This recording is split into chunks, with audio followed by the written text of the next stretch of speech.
Stave 5. The end of it. Yes! And the bedpost was his own. The bed was his own.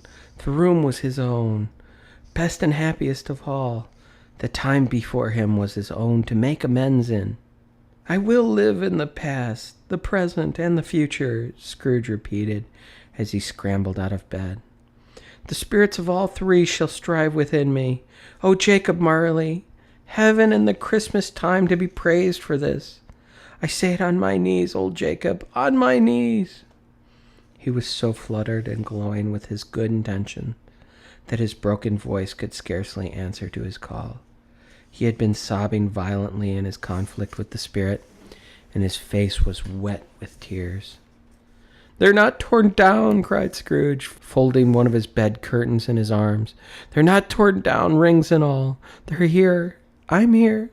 The shadow of the things that will have been may be dispelled. They will be. I know it. They will. His hands were busy with his garments all this time, turning them inside out, putting them upside down, tearing them, mislaying them, making them parties to every kind of extravagance. I don't know what to do, cried Scrooge, laughing and crying in the same breath, and making a perfect lacoon of himself with his stockings. I am as light as a feather. I am as happy as an angel. I'm as merry as a schoolboy. I'm as goody as a drunken man. A Merry Christmas to everybody. A Happy New Year to all the world. Hello there, whoop, hello. He had frisked into the sitting room and was now standing there, perfectly winded. There's the saucepan with the gruel was in, cried Scrooge, starting off again and going around the fireplace.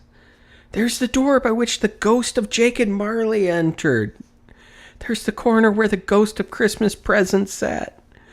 There's the window where I saw the wandering spirits.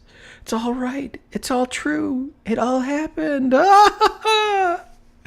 Really, for a man who had been out of practice for so many years, it was a splendid laugh, a most illustrious laugh, the father of a long, long line of brilliant laughs.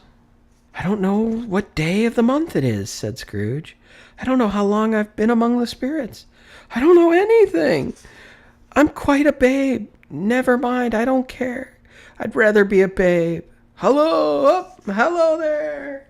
He was checked in his transports by the churches ringing out the lustiest peals he'd ever heard. Clash, clang, hammer, ding, dong, bell. Bell, dong, ding. Hammer, clang, clash. Oh, glorious, glorious. Running to the window, he opened it and put out his head. No fog, no mist. Clear, bright, jovial, stirring, cold. Cold, piping for the blood to dance to. Golden sunlight, heavenly sky, sweet, fresh air, merry bells. Oh, glorious, glorious. What's today? Cried Scrooge, calling downward to a boy in Sunday clothes, who perhaps had loitered in looking about him. Returned the boy with all his might of wonder. What's today, my fine fellow? Said Scrooge. Today, replied the boy. Why, it's Christmas Day. It's Christmas Day? Said Scrooge to himself. I haven't missed it. The spirits have done it all in one night. They could do anything they like. Of course they can. Of course they can. Hello, my fine fellow. Hello, returned the boy. Do you know the poulterers on the next street but one at the corner? Scrooge inquired. I should hope I did, replied the lad. An intelligent boy, said Scrooge. A remarkable boy. Do you know whether they've sold the prize turkey that was hanging up there? Not the little prize turkey, the big one. What? The one big as me? Returned the boy. What a delightful boy, said Scrooge. It's a pleasure to talk to him. Yes, my buck.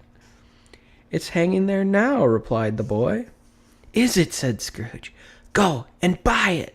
Walker, exclaimed the boy. No, no, said Scrooge. I'm in earnest. Go and buy it, and tell them to bring it here, and I may give them the directions where to take it.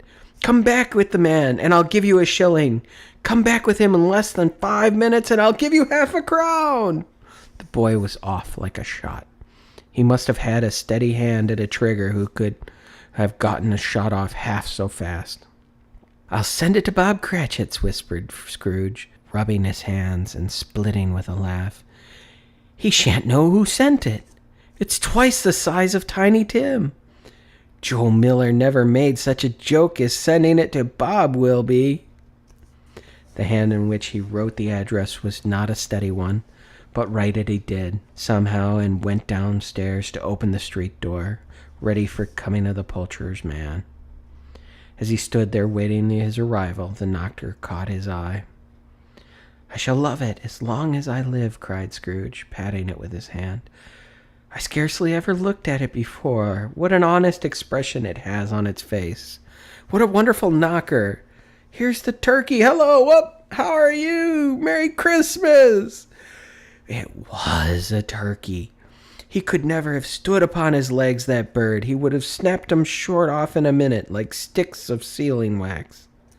Why, it's impossible to carry that to Camden Town, said Scrooge. You must have a cab. The chuckle with which he had said this, and the chuckle with which he paid for the turkey, and the chuckle with which he paid for the cab, and the chuckle with which he recompensated the boy, were only to be exceeded by the chuckle with which he sat down breathless in his chair again, and chuckled till he cried. Shaving was not an easy task, for his hand continued to shake very much, and shaving requires attention, even when you don't dance while you're at it. But if he had cut the end of his nose off, he would have put a piece of sticking plaster over it and been quite satisfied. He dressed himself all in his best, and at last got out into the street. The people were by this time pouring forth, as he had seen them with the ghost of Christmas present, and walking with his hands behind him. Scrooge regarded everyone with a delighted smile. He looked so irresistibly pleasant, in a word, that 3 or 4 good-humored fellows said, Good morning, sir. A Merry Christmas to you. And Scrooge said often afterwards that of all the blithest sounds he had ever heard, those were the blithest to his ears. He had not gone far when, coming on towards him, he beheld the portly gentleman who had walked into his counting-house the day before, and said, Scrooge and Marley, I believe. It sent a pang across his heart to think how this old gentleman would look upon him when they met. But he knew what path lay straight before him, and he took it. My dear sir, said Scrooge, quickening his pace, and taking the old gentleman by both his hands. How do you do? I hope you succeeded yesterday. It was very kind of you. A Merry Christmas to you, sir. Mr. Scrooge? Yes, said Scrooge. That's my name, and I fear it may not be pleasant to you. Allow me to ask your pardon, and will you have the goodness... Here Scrooge whispered in his ear. Lord bless me, cried the gentleman, as if his breath were taken away. My dear Mr. Scrooge, are you serious? If you please, said Scrooge, not a farthing less. A great many back payments are included in it, I assure you. Will you do me that favor? My dear sir, said the other, shaking hands with him, I don't know what to say to such munificent... Don't say anything, please, retorted Scrooge. Come and see me. Will you come and see me? I will, cried the old gentleman, and it was clear he meant to do it. Thank ye, said Scrooge. I'm much obliged to you. I thank you 50 times. Bless you. He went to church and walked about the streets and watched the people hurrying to and fro, and patted children on the head, and questioned beggars, and looked down into the kitchens of houses and up into the windows, and found that everything could yield him pleasure. He had never dreamed that any walk, that anything, could give him so much happiness. In the afternoon he turned his steps towards his nephew's house. He passed the door a dozen times before he had the courage to go up and knock, but he made a dash of it and did it. Is your master at home, my dear? Said Scrooge to the girl. Nice girl, very. Yes, sir. "Where is he, my love?" said Scrooge. "He's in the dining room, sir, along with the mistress. I'll show you upstairs, if you please." "Thank ye. He knows me," said Scrooge, with his hand already on the dining room lock. "I'll go in here, my dear." He turned it gently and slided his face in around the door. They were looking at the table, which was spread out in great array, for these young housekeepers are always nervous on such points and like to see that everything is right. "Fred!" said Scrooge. Dear heart alive, how his niece by marriage started. Scrooge had forgotten for a moment about her sitting in the corner with the footstool, or he wouldn't have done it on any account.